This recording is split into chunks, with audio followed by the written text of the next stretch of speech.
Okay, now screen is visible. Yes, sir. Okay, so Yes, now, sir. okay, we'll continue now. So the next unit and next process of the water is the coagulation. So what include coagulation? So in the coagulation, the small particles are actually, if we see, initially we have done the screening म्हणजे आपण मोठे मोठे particles काय केले screen मध्ये अडवले आणि त्यानंतर वॉटर पुढे पास केलं, त्यानंतर एरिएशन केलं. एरिएशन कशासाठी केलं तर वॉटर एअर मध्ये मिक्स झाल्यानंतर त्याच्यामध्ये ऑक्सिजन मिक्स होईल आणि त्याची टेस्ट किंवा ओडर चेंज होईल. नाव water flows to the next unit for the coagulation. So here in the coagulation process, what will happen in the water, there are so many suspended particles are there. त्या पाण्यामध्ये भरपूर सारे particles असणार आहेत. मग ते particles आता remove करायचे. ते पार्टिकल्स कसे असतात सस्पेंडेड असतात, म्हणजे ते तरंगत असतात. मग ते मे बी सरफेसवरती असतील, मध्ये असतील, कुठेही ते आपल्याला काढून टाकायचे. मग what we did or do in the coagulation process, see the small particles are not removed efficiently by sedimentation because they settle too slowly. बघा, स्मॉल जे पार्टिकल्स असतात ते पार्टिकल्स सेटल होत नाहीत लवकर सेडिमेंटेशन टँक मध्ये, ते खूप स्लोली सेट होतात. मग काय करायचं तर त्याच्यासाठी कोऑग्युलेशन प्रोसेस यूज करायची. मग कोऑग्युलेशन प्रोसेसमध्ये आपण काय करतो बघा, सिंपल आहे. स्मॉल पार्टिकल्स काय होतात सेट होत नाहीत, सेटल होत नाहीत सेडिमेंटेशन टँक मध्ये. मग आता आपण त्यासाठी कोऑग्युलेशन प्रोसेस करतो. So coagulation process it means what we add a chemicals such as alum. आपण काय करतो केमिकल ऍड करतो, म्हणजेच ॲलम ऍड करतो, which produce positive charge to neutralise the negative charge on the particles. बघा तो काय करतो, हे ॲलम हा हे केमिकल काय करतं तर produce positive charges to neutralise the negative charges, म्हणजे सेटल होण्यासाठी किंवा पार्टिकल्स एकमेकाजवळ येण्यासाठी neutralise charge negative to positive charge त्याच्यामध्ये येतो पार्टिकल्स. मग आता तो कसा येतो, म्हणजेच काय होतं तर पार्टिकल्स कॅन स्टिक टुगेदर. ज्यावेळी आपण ॲलम हा केमिकलचा डोस देतो त्यावेळीचे छोटे छोटे सस्पेंडेड पार्टिकल्स आहेत की ते काय होतात एकमेकाजवळ येतात due to this alum. Then forming larger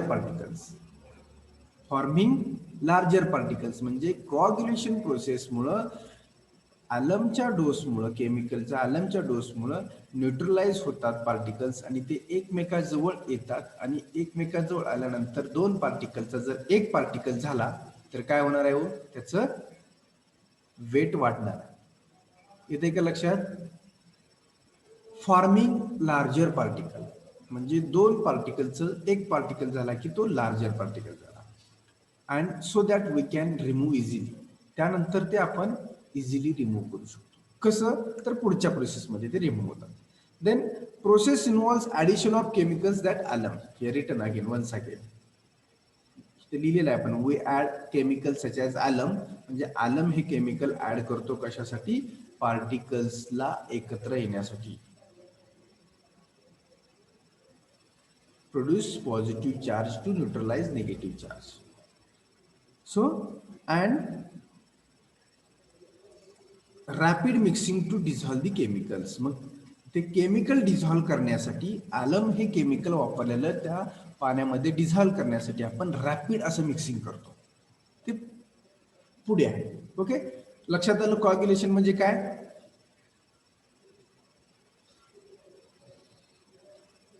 anyone please reply. Coagulation process मध्ये सस्पेंडेड पार्टिकल जे असतात पाण्यामधले त्याचं वेट खूप कमी असतं, त्यामुळे ते तरंगत राहतात. मग आता ते तरंगणारे पार्टिकल्स काढून टाकायचे आपल्याला. मग काय करतो आपण तर केमिकल ऍड करतो. मग केमिकल ऍड करतो म्हणजेच काय ॲलम ऍड करतो. ते ॲलम हे केमिकल ऍड करतो. मग ते ॲलम हे केमिकल काय करतं तर पॉझिटिव्ह चार्ज डेव्हलप करतं आणि जे जे पार्टिकल्स वेगवेगळे आहेत त्या पार्टिकल्सना ते एकत्र करतं. म्हणजे दोन पार्टिकल्सला एकत्र केल्यानंतर त्या पार्टिकलचं काय झालं, वजन वाढलं. मग वजन वाढल्यानंतर ते परत सेटलिंगकडे जातात. सो दिस वजन वाढवायचं आणि एकत्र करण्याचं काम म्हणजे coagulation process or addition of alum is the coagulation process. आलं लक्षात? येते ना लक्षात? Yes, sir. Okay. So now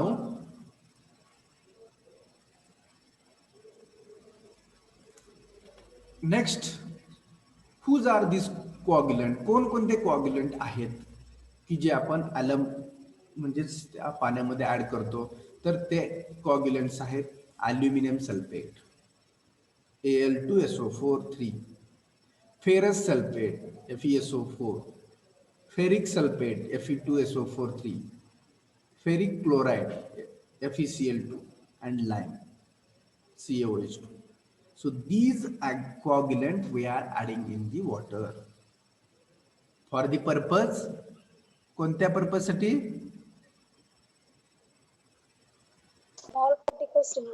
पार्टिकल्सला together एकत्र स्टिक करण्यासाठी, एकमेकाला चिकटतात ह्या केमिकल्समुळं. ते केमिकल्स कशा काय करतात तर पार्टिकल्सला चिकटले की पार्टिकल्स ते दुसरा पार्टिकल एकमेकाजवळ आला की तो एकमेकाला चिटकून बसतात. For that purpose we are providing these coagulants in the coagulation process. So aluminum salt are cheaper, but iron salt are more effective over water pH range. Wider pH range, sorry. pH ची range maintain करायची असेल, किती pH ची range लागते आपल्याला drinking water साठी? 7 to 8.5. Correct. मग या रेंज मध्ये वॉटर मेंटेन करायचं असेल तर आपल्याला हा आयर्न साल्ट आहे ते आपण जनरली यूज करतो. ॲल्युमिनियम साल्ट सगळ्यात चीपर आहे, म्हणजे कुठं गेलं ते Al2, हा ॲल्युमिनियम सल्फेट हे सगळ्यात चीपर आहे, बट आयर्न साल्ट आपण यूज करतो कारण का ते pH मेंटेन करतं. कारण का केमिकल युक्त पाणी पिणं पण चांगलं नाहीये. सो फक्त ते जे पार्टिकल्स एकत्र येणार आहेत त्यानंतर परत ते फिल्टर होत जातं. डिसइन्फेक्शन प्रोसेस केल्यानंतर परत योग्य ते ट्रीटमेंट होते. So this is the coagulation process. आली सर्वांच्या लक्षात कोआग्युलेशन प्रोसेस? ओके.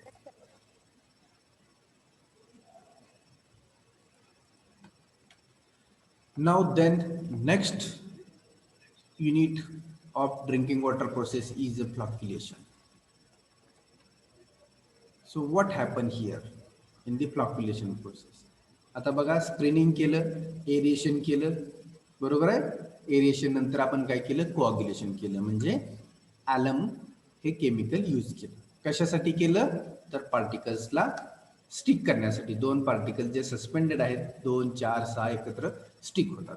मग फ्लॉक्युलेशन प्रोसेसमध्ये काय होतं? So here written the flocculation is a slow mixing or agitating process in which the destabilized colloidal particles are brought into intimate contact in order to promote the floc formation. बघा, कोऑग्युलेशन ही ॲलम add करण्याची process आहे, ते काही unit नाहीये. बघा काय सांगतोय मी, aeration नंतर आपण जो ॲलम केमिकल पाण्यामध्ये यूज ऍड करतो ते काय कोणता असा सेपरेट युनिट नाहीये, ती एक प्रोसेस आहे की ज्याच्यामध्ये ते केमिकल मिक्स केलं जातं. मग ते मिक्स केलेलं केमिकल त्याचं मिक्सिंग, फास्ट मिक्सिंग कुठं केलं जातं तर ह्या फ्लॉक्युलेशन मध्ये. कोऑग्युलेशन फक्त एक केमिकल ऍड करण्याची प्रोसेस आहे. मग ऍड केल्यानंतर पार्टिकल एकमेकाला स्टिक कुठं होतात तर ह्या फ्लॉक्युलेशन मध्ये होतात. आता ही इमेज बघा वरची, सर्वांनी इमेजकडे लक्ष द्या. रॉ वॉटर म्हणजेच एरिएशन नंतर आलेलं वॉटर म्हणजे रॉ वॉटर आहे. हे ह्या चेंबरमध्ये येतं, फ्लॅश मिक्स चेंबर.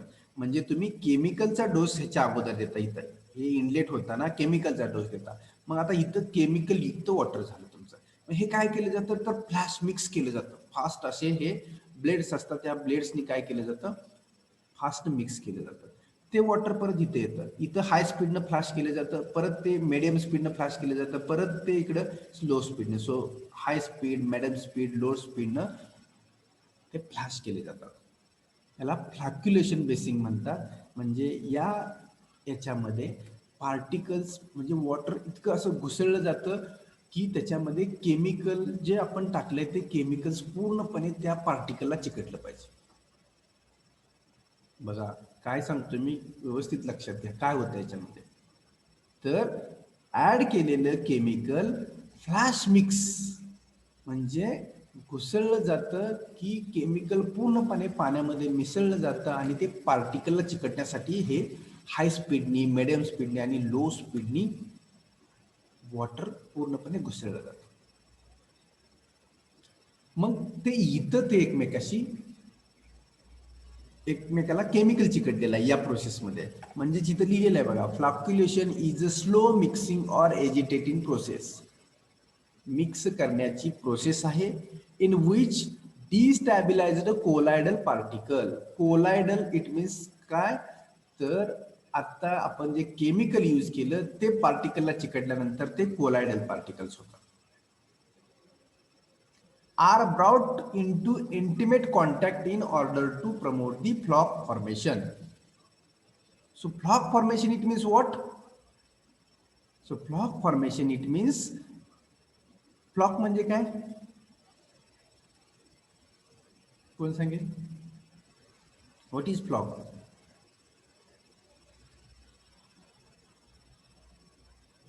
कुणालाच माहित नाही. फ्लॉक फॉर्मेशन म्हणजेच जे 2, 3, 4 पार्टिकल्स आहेत ते एकमेकाजवळ आले की त्याचं वेट वाढतं. म्हणजेच फ्लॉक म्हणजेच सस्पेंडेड मॅटर्स. फक्त जे सिंगल सस्पेंडेड मॅटर होते ते काय झाले, एकमेकाला जवळ आले आणि चिकटले. कशामुळं? त्या केमिकलमुळे एकमेकाला चिकटले म्हणजे काय होणार आहे, त्या पार्टिकलचं वेट वाढणार आहे. सो वेट वाढणार म्हणजेच ते फ्लॉग फॉर्मेशन असं झालं. So that process comes under the flocculation. The water flows into the tank with paddles and that provide slow mixing. इथं पॅडल्स दिसतात तुम्हाला. हे पॅडल्सनी काय होतं, मिक्सिंग केलं जातं आणि ते वॉटर पुढे फ्लो होत जातं. Then bring small particles together form larger particles called the flocs. बघा थर्ड जो पॉइंट आहे काय म्हटलं इथं, bring the small particles together to form large particles called as a floc. म्हणजे जे छोटे पार्टिकल्स होते त्याला केमिकल चिकटल्यानंतर ते दुसऱ्या पार्टिकलकडे जाऊन ज्यावेळी धडकतात, ज्यावेळी आपण हे पॅडल्स प्रोव्हाइड केले म्हणजे पार्टिकल्स इकडे तिकडे जास्त हाय स्पीडमध्ये, मिडियम स्पीडमध्ये मूव्ह होत जाणार आहेत. म्हणजे ते एकमेकाला चिकटले जाणार आहे केमिकल्समुळे. ते चिकटले की काय तयार होते, लार्जर पार्टिकल तयार होतं, त्याला आपण फ्लॉग म्हणतो. Mixing is done quite slowly and gently is in the flocculation step. ते क्वाइट स्लोली ही प्रोसेस होते आणि ते एकमेकाला चिकटण्याचं स्टेप या फ्लॉक्युलेशन मध्ये होते. If is too fast, if the mixing is too fast, the frog will be break apart from into the small particle. म्हणजे अगोदर छोटे पार्टिकल आहेत आणि ते पार्टिकल आपण एकमेकाला चिकटण्यासाठी केमिकल यूज केलं आणि मिक्स करायला लागलोय. पण जर फास्ट प्रोसेस जर मिक्सिंगची झाली तर आहे पण तुटून जाते. त्यामुळे स्लो प्रोसेस या ठिकाणी वापरली जाते. So if the mixing is too fast, here written, if the mixing is too fast, the flocks will be break apart into small particles that are difficult to remove by sedimentation or filtration. मग परत एकदा जर ते छोटे झाले तर पुढच्या दोन्ही प्रोसेसमध्ये सेडिमेंटेशन आणि फिल्ट्रेशन प्रोसेसमध्ये ते रिमूव्ह होणारच नाही. So here slow process is युटिलाइज्ड.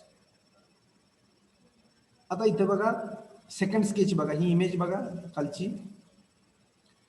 हा एक तुमचा बिकर आहे इथं, ह्याच्यामध्ये जे वॉटर दिसतं ह्याच्यामध्ये काय दिसतंय हो, फर्स्ट काय दिसतंय सर्वांना?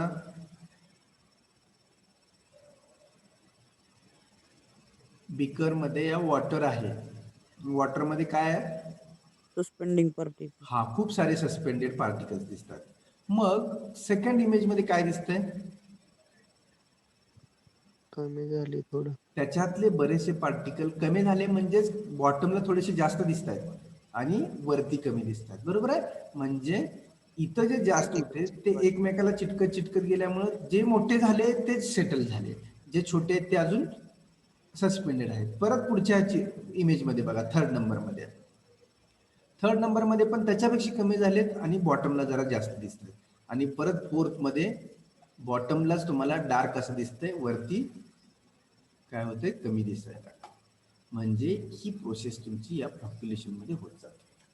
पार्टिकल्स एकमेकाला चिकटले जातात केमिकलमुळं आणि ते मोठे होतात, म्हणजे लार्जर साईजचे होतात आणि ते हळूहळू सेटलिंगकडे जातात. मग ते कुठं जातात? तर सेटलिंग ट्रँक मध्ये हे सेटल होतात.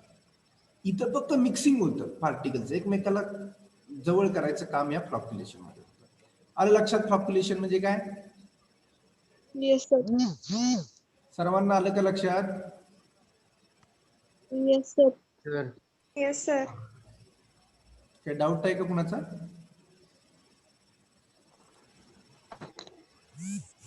Okay. So after the flocculation, next process is the sedimentation. म्हणजेच आता फ्लॉक्युलेशन मध्ये जे एकमेकाला चिकटलेले पार्टिकल्स आहेत ते सेडिमेंटेशन मध्ये खाली सेट होतात, बॉटमला सेट होऊन जातात. हा टँक जो आहे तो खूप शांत असं पाणी या टँकमध्ये असतं. अजिबात या पाण्याला कसलाही डिस्टर्बन्स होत नाही. आणि त्याचा पिरियड असतो, डिटेन्शन पिरियड म्हणतो त्याला. ते 2 तास 3 तास 4 तासासाठी असं न्यूट्रलाइज वॉटर ठेवलेलं असतं. मग ते न्यूट्रलाइज वॉटर काय करतं? तर जे पार्टिकल्स एकमेकाला चिकटलेले आहेत, त्याचं वेट वाढलेलं आहे, ते पार्टिकल्स या टँकमध्ये सेटल होतात बॉटमला. जसं की आपण पाठीमागच्या एका बिकरमध्ये सगळ्यात बॉटमला सेटल झालेले पार्टिकल्स पाहिले, तसे सेम पार्टिकल्स या ठिकाणी सेटल होतात आणि ते आउटलेट, ते पार्टिकल्स काढायचा आउटलेट पण असतो, तो आउटलेटनं ते परत काढून घेतात पाणी संपल्यानंतर. So the sedimentation is the removal of suspended particle by gravitational settling. Gravitational कुठला फोर्स अप्लाय करतोय का पार्टिकल सेट करायला? इथं नाही करत आपण, कुठलाच फोर्स अप्लाय करत नाही. फक्त वॉटर आपण स्टेबल ठेवलेलं आहे, शांत, की त्या वॉटर मध्ये जे पार्टिकल्स एकमेकाला चिकटलेले आहेत की ज्याचं वेट वाढलेलं आहे ते ग्रॅव्हिटेशनल सेटलिंगनी बॉटमला सेट होतं. आणि वरती मग कसलं पाणी राहणार आहे? हो, स्वच्छ पाणी राहणार आहे. Gravity causes the blocks to settle the bottom return. ग्रॅव्हिटीनं काय होतात? Flocs to settle at bottom. Large particle settles more rapidly than the small particles. बरोबर आहे. ज्याचं ऑलरेडीच वेट जास्त आहे ते लगेच फास्ट सेट होणार आहे आणि जे स्मॉल आहेत ते परत एकदा कॉन्टॅक्टमध्ये या प्रोसेसमध्ये सुद्धा कॉन्टॅक्टमध्ये येऊन त्याचं वेट वाढून ते हळूहळू सेटल होतात. स्लो पार्टिकल्स रॅपिड सेटलिंग आणि स्लो सेटलिंग. जे मोठे आहेत ते पटकन खाली सेट होतात कारण का कॉन्स्टंट वॉटर असते इथलं, आणि फक्त वरच्या बाजूने एक चॅनल प्रोव्हाइड केलं असतो. याला वरच्या बाजूनी चॅनल प्रोव्हाइड केला असतो, त्या चॅनलमधून वरचं जे स्वच्छ झालेलं पाणी आहे ते हळूहळू बाहेर पडतं आणि फिल्ट्रेशन बेडकडे नंतर जातं. So it would take very long time for the all particle to settle out. बघा, म्हणजे मी जसं सांगितलं 3 तास 4 तास याला सेटलिंग टाइम दिला म्हटलं जातं. सेटलिंग टाइम और डिटेन्शन टाइम म्हटलं जातं की त्या 3-4 तासामध्ये आरामात ते वॉटरचे मधले जे पार्टिकल्स आहेत ते शांतपणे सेटल व्हायला चालू होतात. That would means we would need to very large sedimentation basin. मग हे करायला छोट्या पाण्याच्या टाकीमध्ये ते होईल का? नाही होणार. पूर्ण तुम्हाला विलेजला, एखाद्या सिटीला पाणी पोहोचवायचंय. So it having large settling tank. हा सेटलिंग टँक खूप मोठा असायला पाहिजे इन दिस सिच्युएशन. जर एखाद्या मोठ्या सिटीला जर तुम्हाला पाणी प्रोव्हाइड करत असेल तर.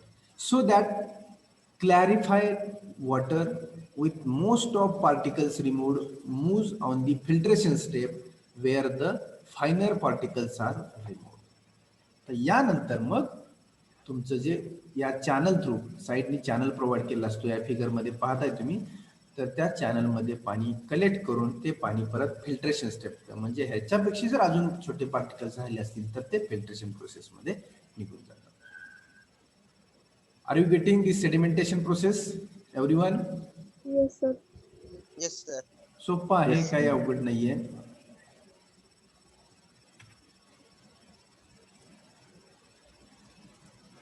Okay. So here various shapes of settling sedimentation tank. Sediment tank कसे असतात, त्याचे वेगवेगळे शेप्स आहेत. So first is the rectangular tank with horizontal flow. म्हणजे इथून इनलेट आहे आणि इथून आउटलेट आहे, आणि या टँकमध्ये रेक्टँग्युलर मध्ये तुमचं सेटलिंग होतं. सेकंड शेप आहे तो सर्क्युलर विथ रॅडियल स्पायरल. म्हणजे हा सर्क्युलर आहे, हा दिसताना साइड इलिव्हेशन मध्ये आहे, ऍक्च्युअली असताना असा असणार आहे. हा ऍक्च्युअली असताना असा रेक्टँग्युलर असणार आहे. आणि हा आहे ते हॉपर म्हणजे या पद्धतीने, म्हणजे ट्रॅपेझॉइडल जो दिसतो आपल्याला त्या पद्धतीने. असे 3 टाईपचे शेप्स आपण यूज करू शकतो सेटलिंग टँक बनवण्यासाठी. रेक्टँग्युलर टाईप, सर्क्युलर और radial type and hopper bottom type. आणि मग आता इथून इकडे इनलेट आहे, इथून काय होतंय, वॉटर सेंटरमधून वरती येत आहे आणि या ठिकाणून बघा स्लज काढली जाते. जो म्हटलं आपण या ठिकाणी स्लज दिलेला आहे, म्हणजे जो गाळ आहे साचलेला, जे पार्टिकल सेटल झाले ते या ठिकाणावरून आउटलेट घेतला जातो. याला थोडासा इन्क्लाइन स्लोप दिलेला असतो बॉटमला. इथंही बघा, इथून ही स्लज कलेक्शन आहे, ही जी स्लज आहे सगळी या बाजूची सेटल होऊन इथं येते आणि ती परत या ठिकाणून कलेक्ट केली जाते. तसंच या ठिकाणी सुद्धा जी बेडला स्लज आहे ते या बाजूला तुमची बॉटम स्लज या बाजूला कलेक्ट केली जाते, आणि जे इनलेट वरचं वॉटर आहे ते इथून बाहेर पडतं. असे 3 शेपचे आपण सेडिमेंट टँक प्रोव्हाइड करू शकतो. ओके.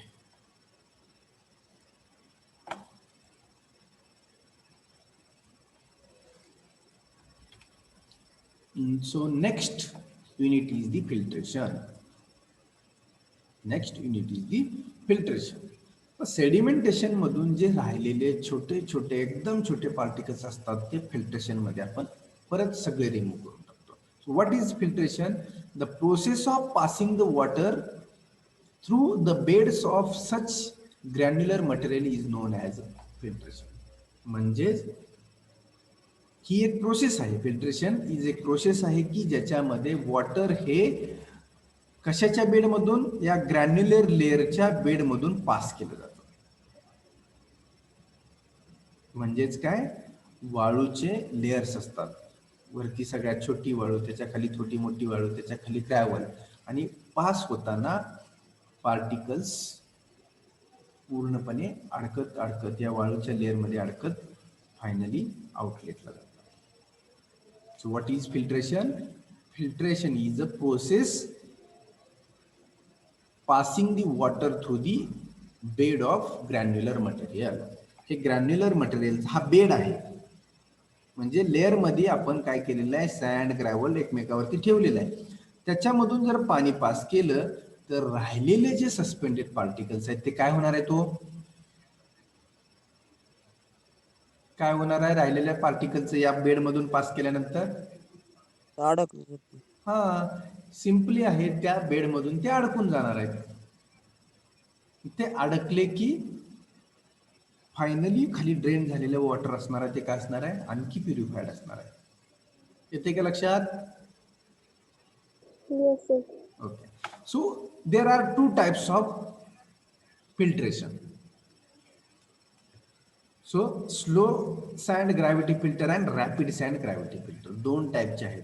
एक स्लो आहे आणि एक रॅपिड आहे. रॅपिड मध्ये परत रॅपिड सँड ग्रॅव्हिटी फिल्टर आणि प्रेशर फिल्टर अशा 2 टाईप मध्ये डिवाइड होतात.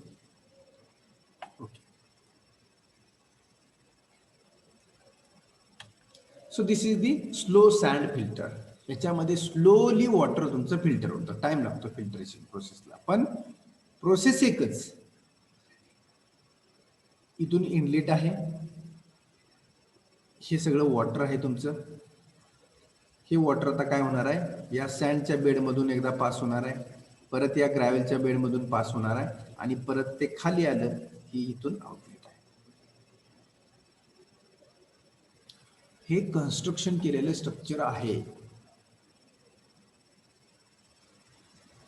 दिस इज दी स्ट्रक्चर कन्स्ट्रक्टेड. त्यामुळं ट्रीटमेंट प्लांटलाही भरपूर जागा लागते. सेटलिंग टँकच किती मोठा असेल बघा, त्याच्यानंतर फिल्ट्रेशन आहे. म्हणजे अशा बिल्डिंग सारखं हे स्ट्रक्चर कन्स्ट्रक्ट करावं लागतं. फक्त सेटलिंग टँक हा ओपन असतो तुमचा. Okay, so here outlet is here. या पूर्ण लेअर मधून ड्रेन झालेले जे वॉटर आहे या बाजूने आउटलेट होतं. So this is the slow sand filter and this is the rapid sand filter. So rapid sand filter मध्ये प्रेशरनं पाणी दिलं जातं, पास केलं जातं या बेड मधून. त्यामुळे ते रॅपिड फास्टली प्रेशरने दिल्यामुळे फास्टली ते ड्रेन होऊन या लेअर मधून ड्रेन होऊन शेवटी आउटलेट कडे जातं. ह्याच्यामध्ये अजून एक बॅक वॉशिंग असा एक कन्सेप्ट आहे. Back washing. आता जर तुम्ही लक्षात घ्या, बॅक वॉशिंग म्हणजे काय. तुम्ही काय करणार आहे, इनलेट आलेलं पाणी या पूर्ण बेडमध्ये सोडणार आहे. ते या छोट्या वाळूच्या लेअर मधून परत मोठ्या ग्रॅव्हल मधून पास होऊन आउटलेट होणार आहे स्वच्छ होऊन. मग असं जर तुम्ही रोज करत गेला तर काय होईल हो,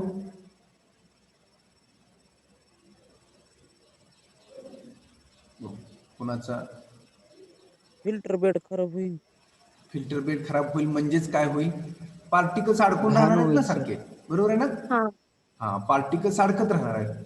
मग एकदा पाणी पास केलं की बॅक वॉशिंग एक सिस्टीम असते. बॅक वॉशिंग म्हणजे येणारं पाणी वरून येतं, खालून या बेड मधून पास होऊन खाली जातं आउटलेटला. आता बघा, म्हणजे प्रोसेस कशी आहे, डाऊनवर्ड साईडला आहे फिल्टर करण्यासाठी.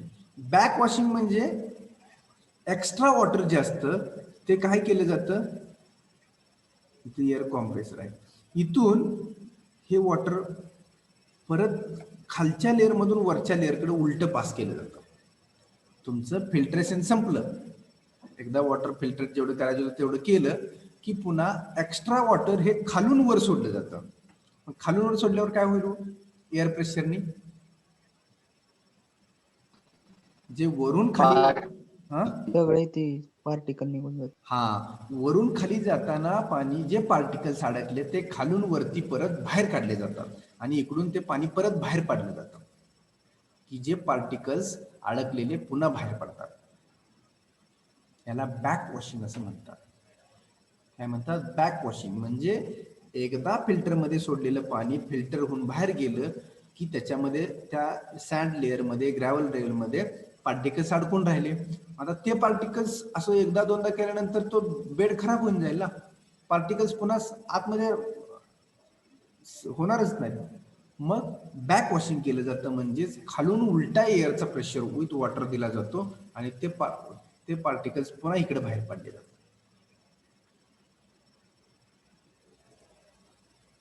दिस is the rapid sand filter. आलं लक्षात. ओके,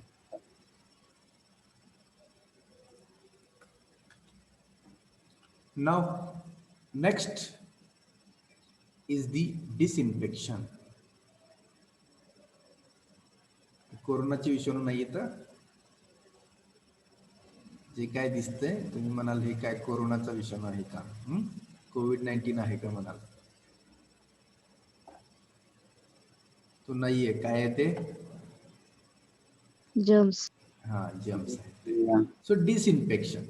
आता फिल्ट्रेशन झालं, वॉटर पूर्णपणे फिल्टर झालं, पण राहतंय काय त्या फिल्टर परत वॉटरमध्ये, तर पॅथॉजेनिक जर्म्स राहणार. जर्म्स मीन्स व्हॉट, जंतू. काही प्रमाणात जंतू राहणार आहेत की ते जंतू आपल्या बॉडीवरती इफेक्ट करतील, त्याच्यामुळे आपल्याला डिसिजेस होतील. मग डिसइन्फेक्शन करायचं म्हणजे जंतू मारायचे. पाणी ट्रीट झालं, पार्टिकल सगळे निघून गेले, आता फक्त जंतू राहिले असतील.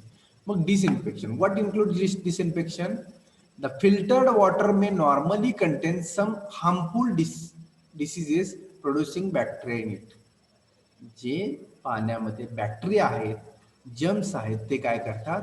हार्मफुल डिसीजेस प्रोव्हाइड करतात. मग these bacteria must be killed in order to make the water safe for the drinking.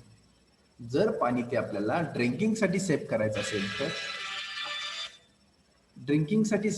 असेल तर काय करायला लागेल? We have to kill this bacteria in this process.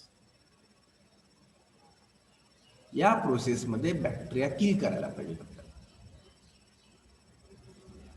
Now how to kill this bacteria? The process of killing these bacteria is known as a disinfection, sterilization. Disinfection का म्हणलं या स्टेजला? तर बॅक्टेरिया किल करण्याची प्रोसेस या युनिट मध्ये होते. So how to kill? What is the process? So chlorination. This is very important. पाणी फिल्टर बेडमधून फिल्टर झाल्यानंतर स्टोअर केलं जातं आणि त्याच्यामध्ये enough chlorine is added so that the remain to go out in the water distribution system protecting the public ones. त्याच्या पुढचा एक पॉइंट शब्द वर्ड गेला, केमिकल आहे वर्ड. म्हणजेच क्लोरीनचा डोस ज्यावेळी आपण दिला जातो त्यावेळी that water is safe for the distribution. क्लोरीनचा डोस दिल्यानंतर आपण सगळे बॅक्टेरिया त्याच्यामध्ये राहिलेले आहेत, जे जर्म्स आहेत, ते आपण किल करतो, म्हणजे मारून टाकतो, आणि त्यानंतर that water is safe for the distribution or safe for the drinking. आलं लक्षात?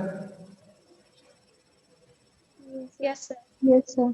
इथं पर्यंतची प्रोसेस लक्षात आली. याच्या पुढे पण अजून एक स्टेज आहे हार्डनेसची, ते आपण पाहू. टाइम संपत आलेला आहे, परत तुमचं पुढचं लेक्चर जेवण करायचं असेल तुम्हाला. Okay, so up to disinfection लक्षात आलं सर्वांच्या? Yes. Yes, sir. Yes, sir. So wait, I will take attendance.